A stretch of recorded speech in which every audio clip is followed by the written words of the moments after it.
আমি চাই আমার সন্তানগুলো আমারে দিয়া দেখ, আর আমি চাই না ওর কাছে আর ফিরে যাইতে। আমার ভালো লাগছে তাই আমি বিয়ে করছি। উনিও টিকটক করে, আমিও টিকটক করি। তো দর্শক, আমরা এই মুহূর্তে আছি হলো ব্রাহ্মণবাড়িয়া সরাইল করাতকান্দি গ্রামে। আপনারা জানেন টিকটক প্রতিবেদনকে কেন্দ্র করে একটি ঘটনা আপনারা সামাজিক যোগাযোগ মাধ্যমে দেখতে পেরেছেন যে একটি মেয়ে মানে তার দুটি সন্তান রেখে অন্য একটি ছেলের সাথে চলে আসে। তো আসলে এই ঘটনার পিছনে মূল কাহিনী কি, এই দেখতেছেন এই ভাই হলো সেই লোক, আর উনি হলো বর্তমানে, আপনার তো বর্তমানে বিয়ে করছেন নাকি, সংসার করতেছেন। তো এই কাহিনীগুলি একটু বলতেন তো ভাই, আপনি মানে আরেকজন লোকে যে সংসার করছে, তারপরে উনি কি জন্য আপনার কাছে চলে আসলো, বা দুইটা সন্তান রেখে তারপর আপনিও কি জন্য ওনাকে বিয়ে করলেন, মানে শুরু থেকে আপনার গল্পগুলি একটু বলেন আপনারা। আসসালামু আলাইকুম। একটু জোরে বললেন। হ্যাঁ ভাই, আমি সিলেট গিয়েছিলাম ব্যবসা করার জন্যে। যখন আমাদের দুজনের দেখাবার্তা হয়, কথাবার্তা হয়, বাদে উনিও টিকটক করে, আমিও টিকটক করি। টিকটক করার পর দুজন এক পর ওনারও ভালো লাগে, আমারও ভালো লাগে। সেজন্য তার মোবাইল নাম্বার নিলাম, নাম্বার নিয়ে আমরা কথা বললাম। কথা বলার থেকে আমাদের সম্পর্ক তৈরি হয়। সম্পর্ক তৈরির পর থেকে আমরা আস্তে আস্তে আমরা আগাতে থাকি। তারপর যে ঘটনা ঘটলো আপনারা দেখতেই পাচ্ছেন। আচ্ছা, মানে সিলেট আপনি প্রথম আপনি সিলেট যান, উনিও সিলেট যায় না? উনি আগে সিলেট থাকতো।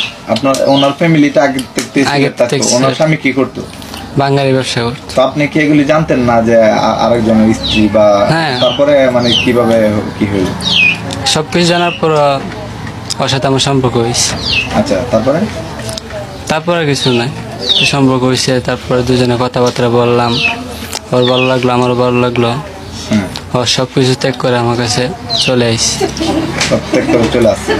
তো যে ওনার তো দুইটা সন্তান আছে ছোট ছোট, প্রত্যেকটা আপনারও যদি ধরেন আপনি বিয়ে করছেন, আপনার সন্তান যদি হয়, আপনার সন্তান যদি এতিম হয়ে যায়, মানে তার মা বাবার কাছ থেকে না থাকে, তাহলে সন্তানগুলি তো আপনার মানে মার আদরটা না পাইলে সন্তানগুলি মানে মনে একটা আত্মা থেকে একটা কষ্ট আসবে। তো এই বিষয়টা আপনি কিভাবে দেখছেন? এই সন্তানগুলি কি মানে আমরা তো জানি 12 বছর পর্যন্ত মায়ের কাছে থাকতে পারে, তো এই সন্তানগুলি কি ওনার কাছে রাখলে আপনি কি সন্তুষ্ট আছেন কিনা, যেহেতু আপনার বর্তমানে সংসার করতেছে? না, আমার কোনো সন্তুষ্ট নাই। সে বলছে সে বাচ্চা রেখে সে ফালবে, যার যতটুকু ক্ষমতা আছে তার বাচ্চা রেখে তা ফালবে। আচ্ছা, কিন্তু কেউ বাচ্চা আপনাদেরকে মানে জোর করে নিয়ে বাচ্চা নিয়ে গেছে আর কি। মানে বাচ্চাগুলি আপনিও রাখতে ইচ্ছুক ছিলেন, যেহেতু আপনার এখানে আয়সা পড়ছে ছোট ছোট বাচ্চা, মানে আপনার এই ব্যাপারে কোনো আপত্তি না? না। তো বোন, আপনি একটু মানে সন্তানের মুখের দিকে তাকায় অনেকে জীবন পার করে দেয়, তো আপনার কি এরকম ঘাটতি ছিল আপনার স্বামীর কাছে? গাতে ছিল ওর সাথে রিলেশন হওয়ার আগে ও অত্যাচার করতো, কথা বললেন আপনারা? হ্যাঁ, মারধর করতো, তা অনেক সহ্য করছি। তারপর ওর সাথে রিলেশন হয়েছে, হওয়ার পর এই ঘটনা হয়েছে। তো কতদিনের রিলেশন ছিল? 1 বছর। 1 বছর। তো আপনার স্বামী কি এসব বিষয় জানতো না? না, ও জানতো না। আচ্ছা, তো আপনার শুরুটা কি এর মাধ্যমে হয়েছে একটু বলেন? শুরুটা ও গেছে সিলেট, যাওয়ার পর আমি দেখা সাক্ষাৎ হয়েছে। আর ওই যে টিকটক বলতেছে, টিকটক তো ওইটা পরের কথা, কিন্তু এর আগে আমাদের রিলেশন ছিল।